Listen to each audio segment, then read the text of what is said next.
well, patches of wisdom you can find everywhere sometimes, and I try to pick them up and keep them close because they're so beautiful. No kidding, yes. Yeah. Anything more you wanted me to speak to today?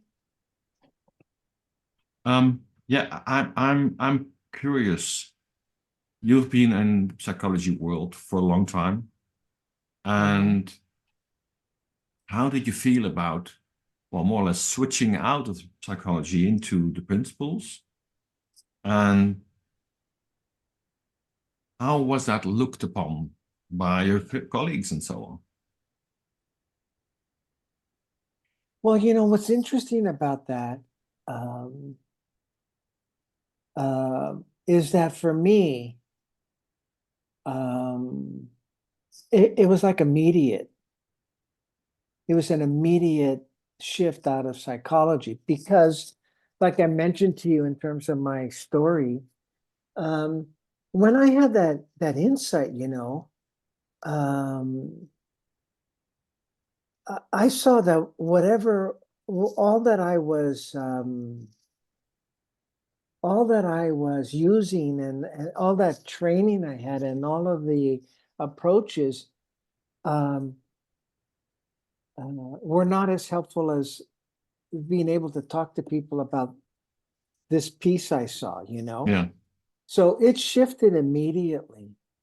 Honestly, it did because now what's interesting is that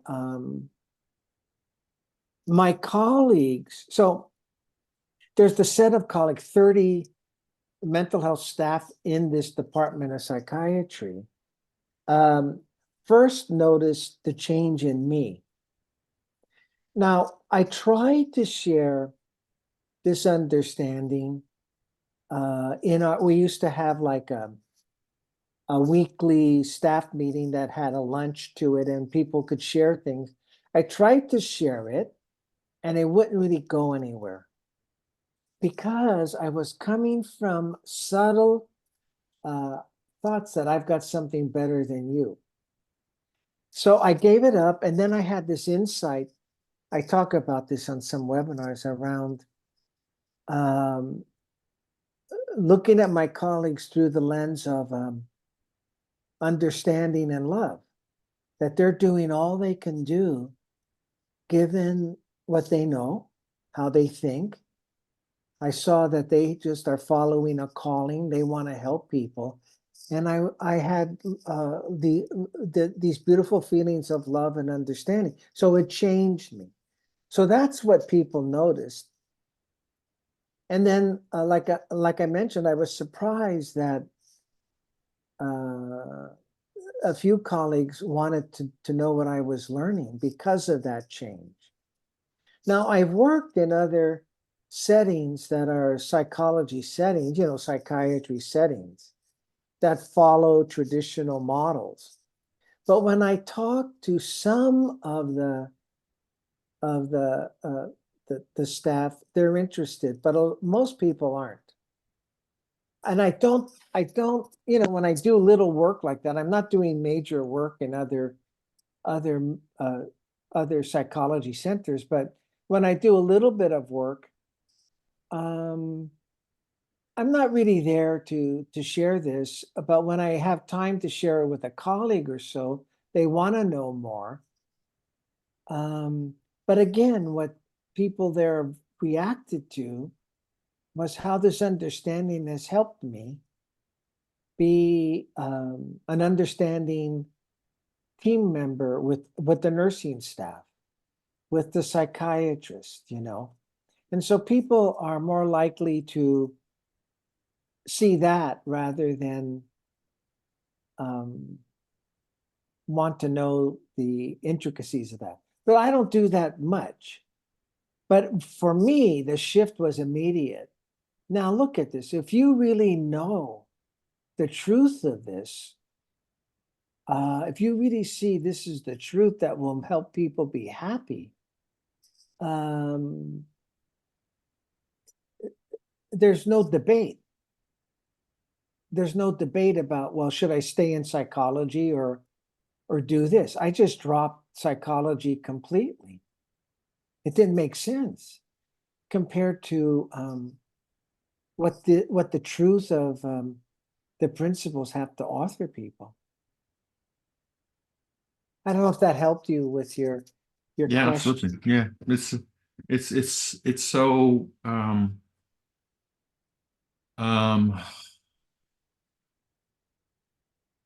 well, it's a bit tricky what we do here in the Netherlands, because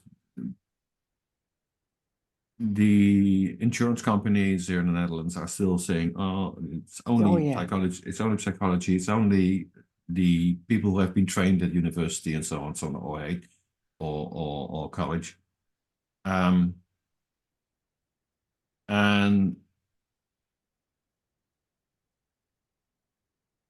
we are often looked at a bit like, well, oh yeah, there's the woo-woo guys who are doing some woo-woo work, and it isn't, because Yeah. there's a strong logic behind this. Yes. There's a very sound logic behind this. And I've been a consultant. I'm a keen analyst. I haven't been able to shoot holes in this for 6 years now. Okay.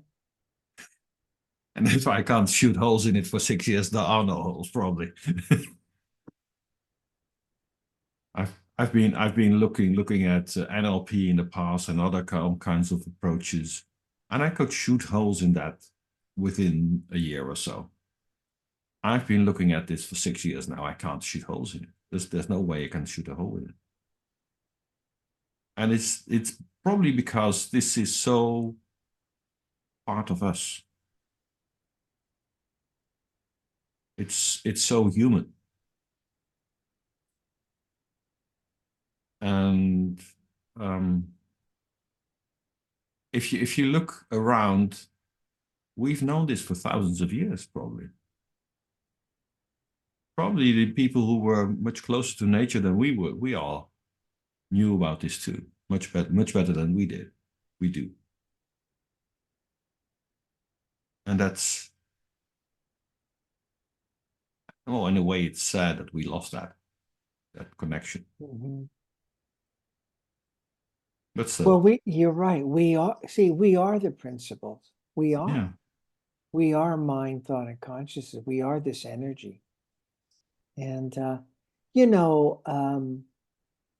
there is a strong logic, so much so that Sid was invited to talk about the principles to a group of astrophysicists. Oh. And they said to him, we know what you're saying is true. We know it's true. We just we can't understand it. Now, if, for me, when it's been interactions with people coming from other approaches, I always start with whatever their comments are. I always start with wondering with them, well, why do you think about it that way? What makes you think about it that way? That allows me to see where I can share something that may be meaningful to them. Yeah, like NLP, NLP started in like 75, 76 with these two people. I forgot their name, Bender and Grindler, something like that. Mm-hmm. And they were just analyzing Fritz Perls, Virginia Satir. They were analyzing their process. And then they came up with NLP. It's an idea. Mm-hmm. It's a thought-created idea. And so, we're pointing people to something that's formless. Yeah. Yeah. Well, it's already past 9 here. Okay. And we would like to thank you so much for this conversation tonight. Thank you so much for inviting me. It's great to be with you all. And, thanks again for inviting me. It was great to see you again. And Roger, nice to meet you. Wonderful. Thank you so much. Thank you so much. Well, I'll send you the recording as soon as possible, and I have to process it a bit, of course. Okay, And we'll see each other soon. Thank you very I much. hope so. That would be great. Wonderful. Okay, Thank you. bye. Bye bye. Bye, thank you.